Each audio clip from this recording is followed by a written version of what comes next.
Working Class Beer Reviews is looking at Heileman's Old Style. I didn't think I was going to run across this in my area. I used to see this over a decade ago, but I was up in Lee Summit, Missouri, which was it's a suburb of Kansas City, and I was at Total Wine, and they have one up there, so I drive a little over an hour, and I had this, and let's see, get a good shot of the label there. It says established in 1902, Old World Methods. Let me crack this open, give this a proper review.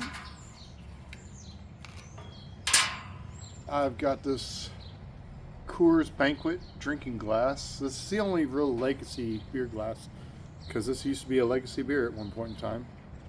We'll talk about the history and stuff here in a bit. Let that set up. Oh, lots of carbonation, as an American adjunct lager will have. Put that there. I'm just going to go off of Wikipedia because it's easy. The G. Heileman Brewing Company of La Crosse, Wisconsin. So if you hear stuff being brewed in La Crosse, Wisconsin, it apparently was the old Heileman Brewery, which I think City Brewing owns that now. United States is a brewer that operated from 1858 to 1996. It was ultimately acquired by Stroh's. From 1872 until its acquisition, the brewery bore the family name of its co-founder and brewer, Gottlieb Heileman. Sounds very German. Yeah, so Gottlieb Heileman is an immigrant from Württemberg. Joined in a business venture with John Gund, an immigrant from Baden. Together, the pair founded the City Brewery. The City Brewery. So, whoever the company of City Brewing may have acquired the City Brewery in La Crosse, Wisconsin, 1958. The City Brewery produced beer at a modest rate, sticking to just local and regional production. The beer produced at the City Brewery primarily went to local hotels and bars, because hotels and bars were their primary target. Heileman and Gund collaborated on the International Hotel, formerly the Augusta Hotel, which the pair bought and rebuilt after the fire of 1862. There's a lot of history on this. This can says 1902, so I don't know. In 1872, however, the pair had a falling out due to several factors, foremost among them being Gund's desire to expand the brewery and Heileman's desire to stay local. So one wanted to expand, one wanted to stay local. Following the dissolution of the partnership, Gund bought Heileman's shares of the International Hotel, and Heileman bought Gund's shares of the City Brewery. So Gund got the hotel part, Heileman got the brewery. Gund went to found the Gund Brewing Company, whereas Heileman renamed the City Brewery the G. Heileman City Brewery. So I don't want to read the entire list, the history and everything like that.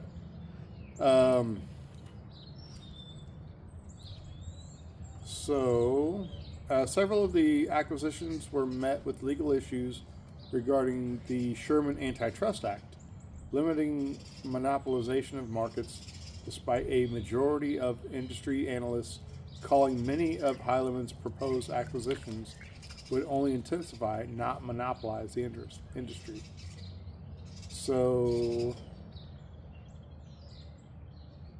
with such hostility towards Heileman, when they tried buying other breweries, the company began expanding into different industries such as baking, snack foods, mineral water, including a Heileman original LaCroix, which we all know as the sparkling water. I had no idea that had roots in Heileman Brewing. So when you see people drinking the Pamplemousse LaCroix and things like that, that's based originally from Heileman. I had no idea. So by 1982, the brewery capacity in La Crosse, Wisconsin had been increased to 10 million barrels per year. The total brewing capacity of Heileman combined with acquired facilities peaked at fourth place in 19. So they were number 4, which that'd be like, I don't even know what to compare that to now.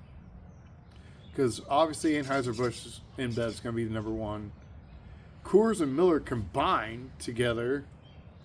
So I don't know as far as local breweries if Pabst would be 3rd. Genesee might be 4th. I have no idea how to equate that in modern day standards. So in 1983, behind Anheuser-Busch, that was number 1, but even back then.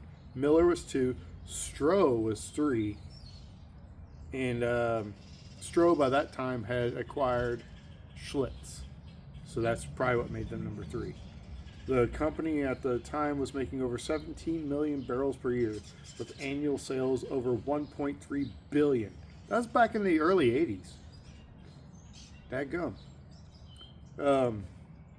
After achieving the number 4 market share position in 1983, Heileman's sales went unchanged throughout the middle years of the 80s. Yada, yada, yada. So, let me look at this. Heileman continued to decline after originally agreeing to purchase price of $390 million in late 1993. The private equity firm Hicks Muse bought the company in 1994 for $300 million.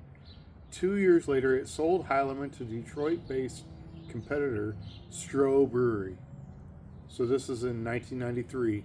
Heileman was bought by Stroh's, or in 1994 for $300 million. 1994, which assumed its outstanding debt. Overwhelmed by this and additional debt piled up by absorbing other breweries, Stroh's failed. It sold off in 1999, divvied up between Pabst and Miller, and the brand dissolved in 2000. So 2000 was the official end of Heileman as a company.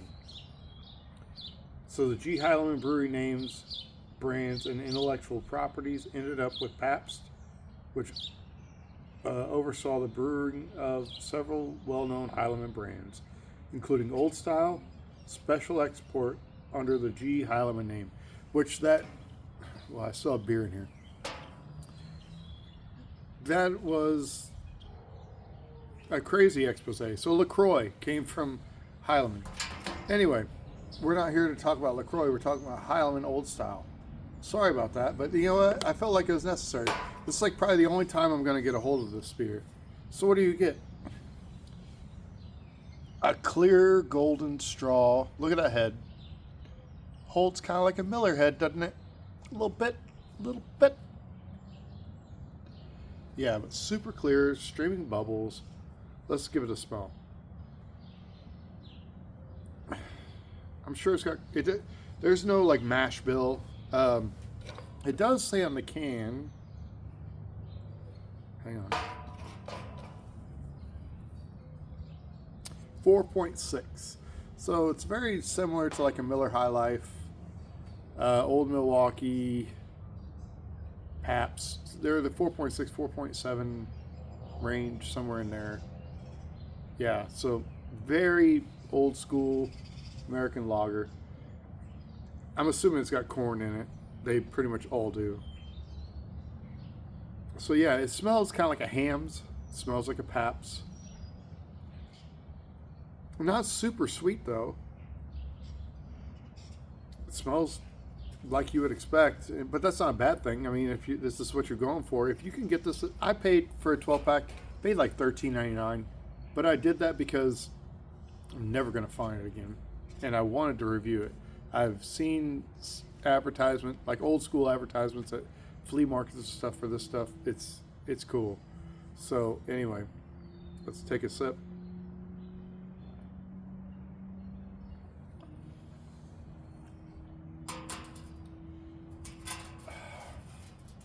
So much like Pabst.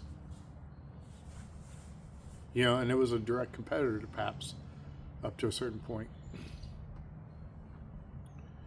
I'm not saying they're the same beer or anything like that. I'm just saying that they're very similar. in product. You know, they could still be going off a very specific recipe. You know, and all these companies were using similar ingredients, but their measurements could just be slightly different. I probably couldn't do a blind taste test and pick this out. Oh, it's clean. You know, I couldn't pick this away from any other beer. I don't think. Yeah, so it's very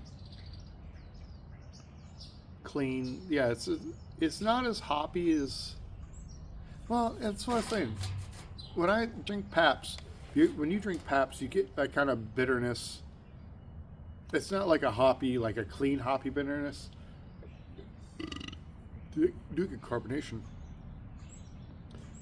I remember the first time I drank Pabst in my early 20s, and I thought it was kind of like unrefined. And I think it's because when you drink like Bud Light, Coors Light, Miller Light, all that stuff, Miller High Life, Miller Light, they don't really have a hop character. And I think some of these old school lagers have a bit more of a hop character to them. And I remember describing it as a dirty crescent wrench. And if anybody has had old school lagers like this and they know what I'm talking about, I'm not saying that that's what it tastes like, but that's what I equate it to, like a nickel kind of character to it. I'm very happy to have tried it. You know, I paid, I don't know, probably what's considered average price anymore. You know, $13.99 for a 12-pack. I know you can get it cheaper with a lot of different brands locally, but when it comes to stuff that's not local, that may be fair. I did the Old Milwaukee. I used to be able to get Old Milwaukee Light. I can get Old Milwaukee NA. I need to just get some NA reviews out of the way just to do them. They exist and they're there for a purpose, and I think they have a market for it. Obviously, they're making a lot more different NAs now than they used to. This one, I don't know if it gives the stats.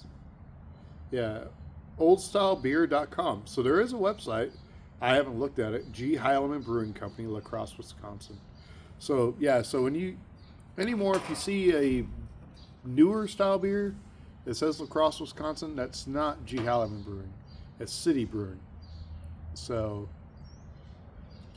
they're the ones which they called it the City Brewery. I never made that connection. I think that's kind of a neat detail. So yeah, just a really standard lager, but in a good way, honestly. I'll probably never come across a special export. Maybe if I go up north, there may be markets where their different variants are still produced and present. But I'm in the middle of Missouri, like almost the center of Missouri, and so the selection. But I think this goes for a lot of people. Used to be a lot broader, and as after the 2008. Well, in 2008, there's a lot more craft brews going on, so that boom was going on. But then you had the 2020 incident that happened, and that consolidated things even more, and that started to push the craft brews out as money started getting tighter and tighter and tighter. We're 5 years out of that, and even Miller has cut back on some of the beers they produce. They stopped brewing the Steel Reserve triple, or the export, or whatever that is, triple or whatever. It's like a black label Steel Reserve. Milwaukee's Best regular. I still see Milwaukee's Best Ice and light, but not the regular. I mean, there's been a bunch of other beers that have been kind of cut from the lineup. But yeah, I'm actually really glad. There were beers that were available before I started doing videos that now I've like completely missed the boat, and I'll probably never see in my area again. There's a beer that was started by the Bush family, Billy Bush, I think it's Billy Bush, called Craftig. They had Craftig and Craftig Light, and I think it was kind of like an all malt lager. And I remember trying those. I used to get Schlitz on a regular basis. They used to be really cheap too. But yeah, a lot of that's gone. But thank you for watching this. If you're a fan of old style, if you can still get this in your area, let me know. I'd love to hear about your opinion on this. Old world methods, choicest hops, that classic lager. I mean, it's got that kind of, a lot of that old German style Alpine decor on the can, and I think that's cool. I that's kind of why I like Pabst and Hamm's, how they went back. Or Pabst has always been Pabst in their design, but Hamm's kind of went back to an old design, and I appreciate that. I like the throwback. I think that people should go back to their roots. Otherwise, what else do they have if they don't have history? But thank you for watching this, and I will see you guys later.